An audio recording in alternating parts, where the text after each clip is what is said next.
Girl, can y'all believe the motherfucking ratchetness I just saw on my motherfucking TV, girl? So, for those of y'all who don't know me, my name is Jamar84, Jamar Washington. How y'all doing? And I'm here to do episode 3 review of season 2 of Love and Hip Hop Atlanta.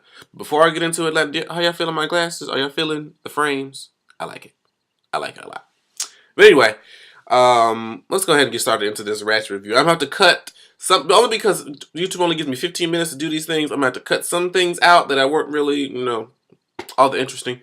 But I want to get to the last 10 minutes of this episode because that's where shit got real. So this episode starts with Carly Red, who I could have sworn was taken off the season. I could have sworn that they was not gonna bring Carly Red back on this motherfucking season. But here she is rapping, singing, whatever. She's in the studio sounding like Jocelyn for real, and because I couldn't understand what she said, and it sounded like she was trying to give like an accent or some kind of foreign accent or some shit. Bye, girl. So Rashida comes in and she's asking Rashida, "Can you be on this diss track to for K Michelle?" And Rashida goes into about K Michelle did all this stuff on interviews and Twitter and all this other stuff talking about her, and I vaguely remember that, but I was like, Rashida, you did write some kind of something on Instagram that I didn't even bother to read because, girl.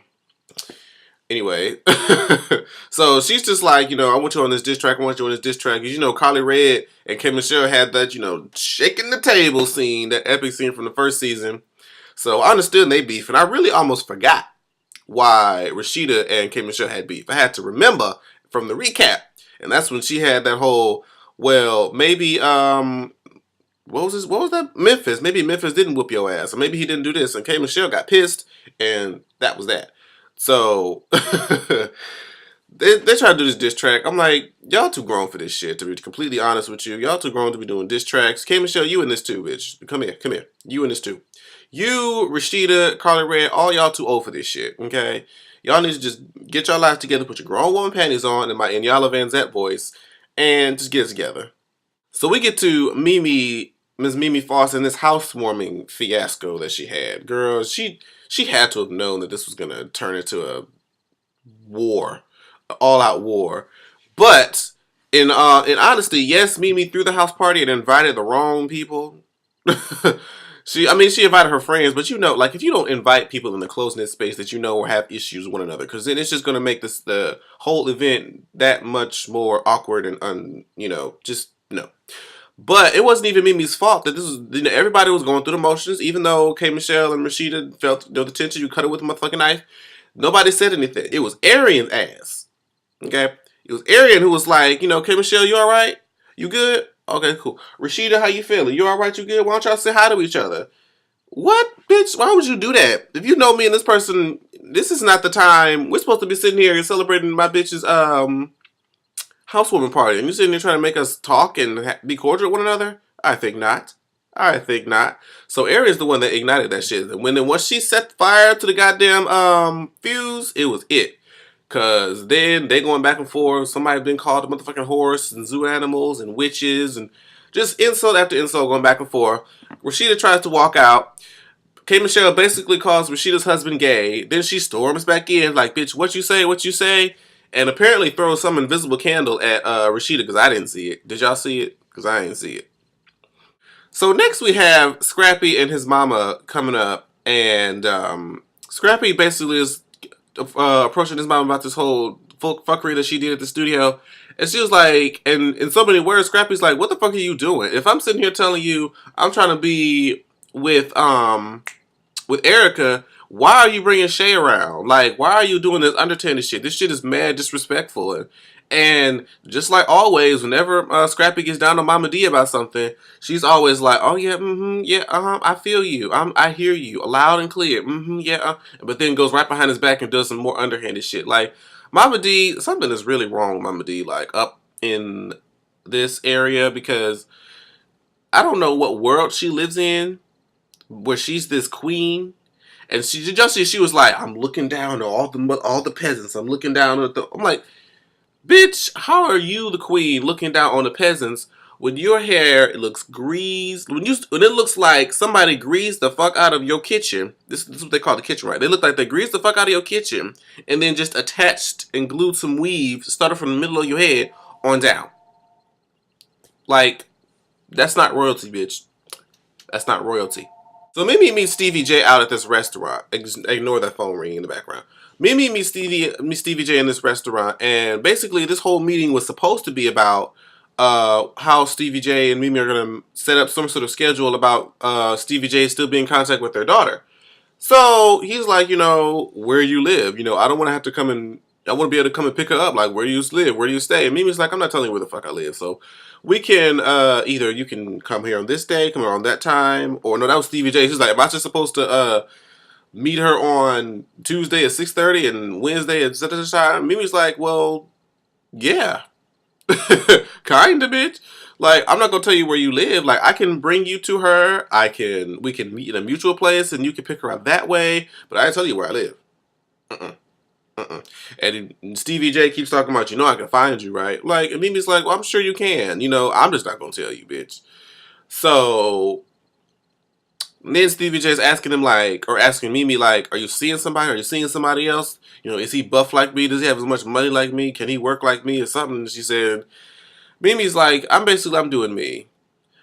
Mimi, you are like a season and a half late. Then Stevie J wants to start to get all jealous and shit all of a sudden, like, he's like, are you seeing anybody? Are you seeing anybody?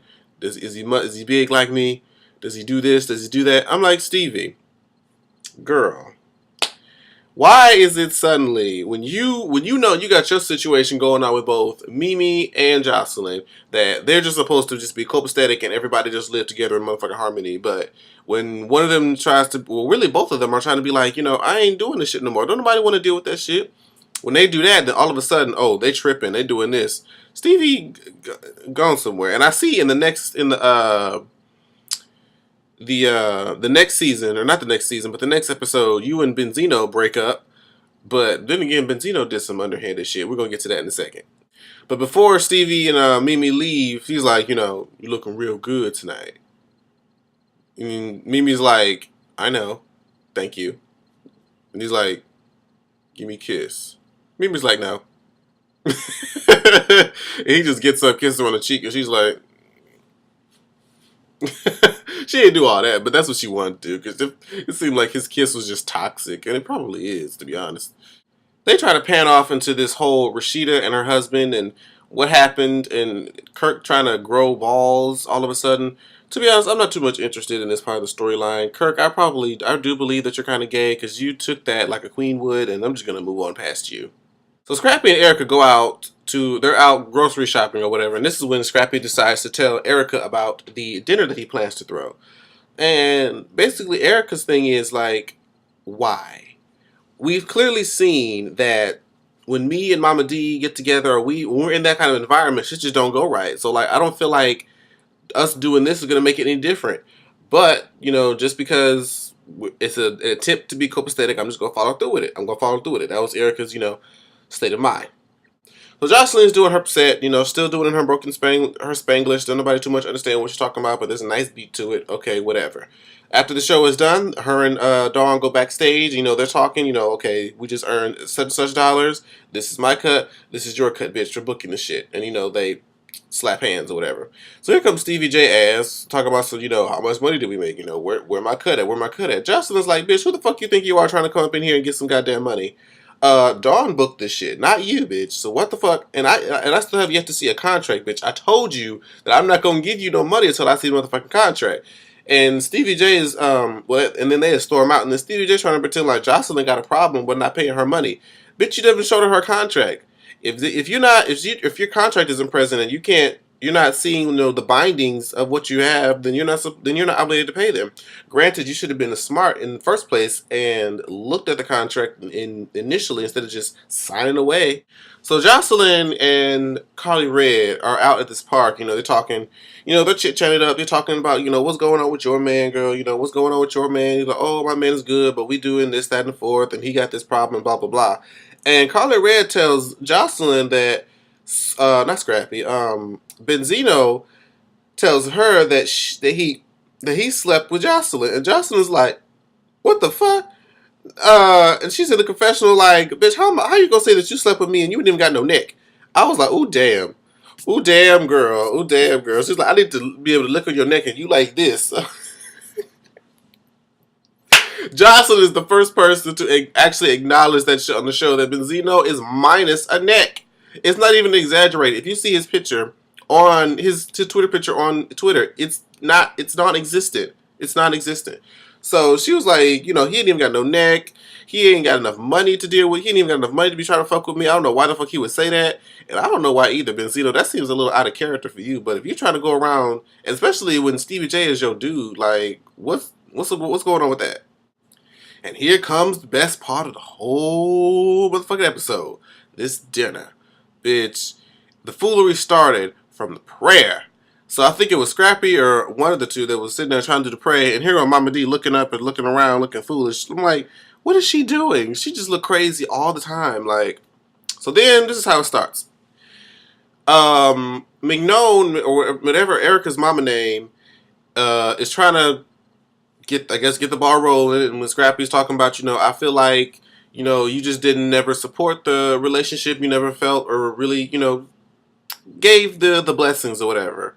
And then after that, Mama D tried to jump in and say something, I guess something along the lines of calling Erica a bitch.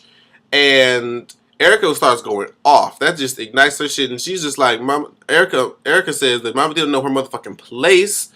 And you shouldn't be calling me no bitch. Like, you should be, why are you sitting here letting your mama call your wife or your fiance, the one you're trying to marry, a bitch? Has my mama ever called you a bitch? Has she ever called you a beep, beep, beep, beep, beep? Whatever the fuck Erica was talking about. I was like, God damn, bitch. But she does have a point, though. Like, Scrappy, you have allowed your mama to get away with a lot of shit. Not just calling Erica a bitch, but just disrespecting her in a multitude of ways. Like, it's really ridiculous. I just don't understand it. So I understand Erica had every right to be upset, but Erica, I have to go back on you a little bit. You, like what Scrappy said in one of the confessionals, you knew, okay? You were well aware of Scrappy and his relationship with his mama. Now, he's not like the complete, a total mama's boy, but you know that they have this thing where he's not going to go too far against his mama. So you should be ready to expect that. You should be prepared. You knew this. Okay? You knew this going into the relationship. Y'all ain't no brand new couple. Y'all ain't brand new. So, but however, when you tried to jump on him and Scrappy pushed Erica back like a nigga for real, like he was about to put them paws on him, as he loves to say. But that whole dinner, it just went left. Scarecrow was like, I would not be motherfucking disrespected in my motherfucking house. And Mama D tried to go up and square. I'm like, hold on, man, what did this nigga say about my boy? And then it just went complete left fucking field. I did not even expect or even almost comprehend what the fuck I was watching, because I'm like, okay, I expect Erica, Mama D to argue. Okay, fine. But when Erica started bashing on Scrappy and they started fighting and he started packing his shit and leaving and him calling him a broke ass nigga, I'm like, whoa, what just happened? He's like, you might as well take that ring off now. What? Y'all gonna do all this hard work.